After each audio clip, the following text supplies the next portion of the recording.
workshop image roundup. I almost feel like I should have a jingle for this because it's probably going to be quite a common occurrence on my channel from now on. So I will think of a way of introducing this as a series, as a scene, because many of you have really been enjoying me reviewing my images that I've taken on my workshops. Now it's currently the Easter weekend. It's about 2.5–3 weeks since my Isle of Skye workshops, but I'm still reviewing my images, I'm still looking through them, and I'm still learning from them. And obviously today I'm going to sit down and speak you through the images I took during my Fairy Glen workshop and show you how things manifested and how we adapted to the conditions. Now, when we arrived at Fairy Glen, we were all feeling quite uninspired.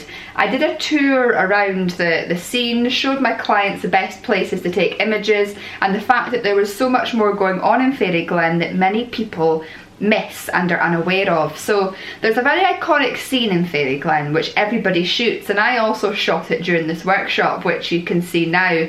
Unfortunately, I didn't realise at the time, but we'd had a lot of changing weather that day, and as a result I'd ended up with quite a lot of mist and fogginess on my lens, marks and everything, and I didn't clean it, unfortunately, which has obviously ruined this image, and you can see that. But I just wanted to showcase this and show you the fact that there's an iconic image on Fairy Glen which many of you have probably seen at some point somewhere online. But as well as photographing this iconic scene, I wanted to show that there was so much more to Fairy Glen that you never see people photographing. And like I say, when we arrived, inspiration was quite low. But what we did have was some very nice contrasting light. Now this image here isn't that good, but I'm showing you this to showcase what I'm talking about.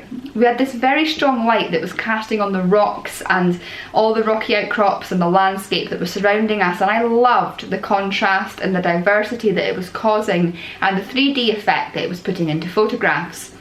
Now I missed most of this light because I was showing my clients around the workshop and just sort of enjoying the area and tuning into it, but this was the only image I really got that showcased that properly, and that's why I'm showing you this idea that I thought at the beginning of the workshop that it was going to evolve around this contrasting light against the surroundings. But as you'll see later in this video, things got more interesting as the workshop progressed, and I got some images of Fairy Glen which you've probably never seen before. So stay tuned to find out what they were.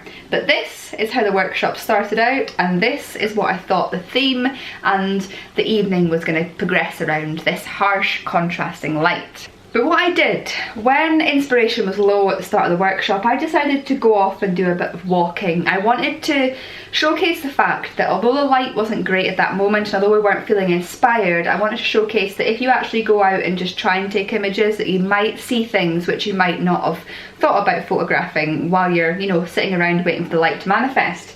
And while I was doing this, I took this photograph, which again isn't the best photograph in the world, but this is a photograph of both of my clients standing on top of a hill. I decided to go down the hill and investigate and explore a little bit more. What this image did was it set a theme for me, and you'll see later in this video that I got very interested in silhouettes during that evening and photographing silhouettes of trees and other objects in the landscape, which I've never seen anybody else really photographing at Fairy Glen before.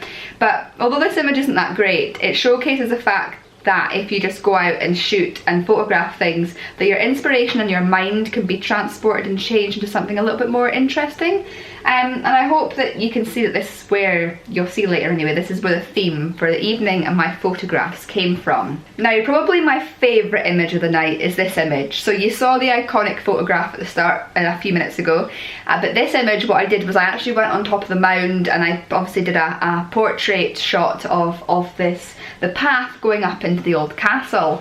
And what this did was it adds a leading line into the frame. It was also beginning to become golden hour, so you had this nice orange glow around the castle. And at the time I wasn't sure how this image was gonna turn out. I was literally just walking around, exploring, investigating, but this image is definitely my favourite shot from the workshop and from that evening. I just think it's got so much that people look for in photographs. Like I say, leading lines, nice golden light, an interesting subject matter, something a little bit different. It's not perfect. You have got the bit of the mound at the bottom left of the frame, which does sort of distract you a little bit from the scene, but I love this image, and This image for me showcases and portrays the fact that just getting out and exploring, walking around, setting up your camera in different positions and different places can lead to photographs that you weren't expecting.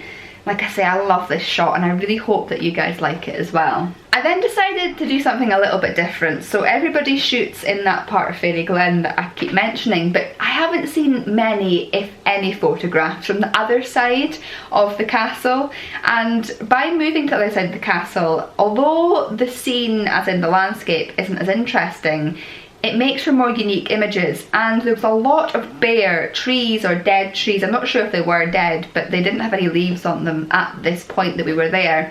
And they added some really nice, interesting compositions and added something to the scene. So although the castle didn't look as good from the other side and the landscape wasn't as nice, adding these trees into the foreground gave a lot of interest, I think, to the image, and allowed me to create images, unique images I've never seen shot in that location before. Now, I didn't go there expecting to get unique images because it's quite a small location, but I'm really trying to showcase in this video the fact that just exploring and, you know, after you've shot that iconic photograph that you want, going and looking around what else is in that location can really allow your creativity to run wild and allow you to create images like these. So although these images are, some people might not like them because some people have a bit of a funny feeling about silhouetted images, but I really like taking photographs of silhouettes, not all the time, but sometimes, and I think it really works at sunset when you've got that harsh light. If you've got something interesting in the foreground to act as a silhouette and add interest. And I love these images because they've got the great colour of the sun setting, you've got the silhouetted trees which look interesting, and you've also got some interesting, you know, hills and that in the background.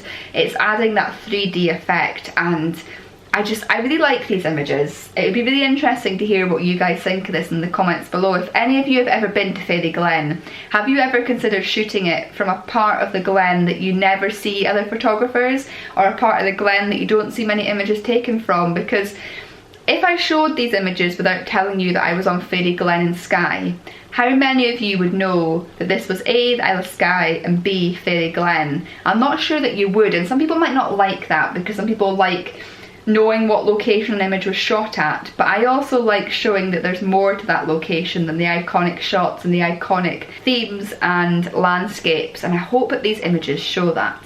And then finally, as the sun began to set, we had a really nice orange glow in the sky, which only lasted about 5 minutes, but because I was at this other side of the castle and the mound, there was this nice lone tree sticking out from the side of the castle, casting a really nice silhouette against it. And again, would you know I was in the Isle of Skye, and would you know this was Fairy Glen if I hadn't told you?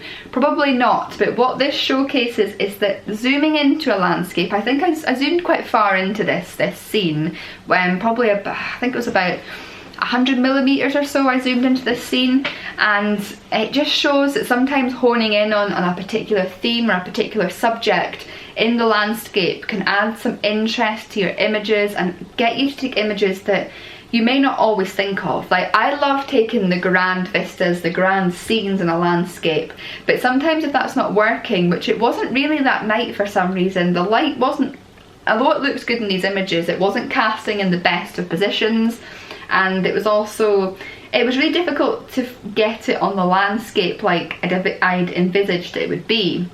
So honing in and zooming in on certain objects and certain landscapes and things within the scene can really allow you to take images, and good quality images that you can be happy with, in an iconic location that you wouldn't normally shoot.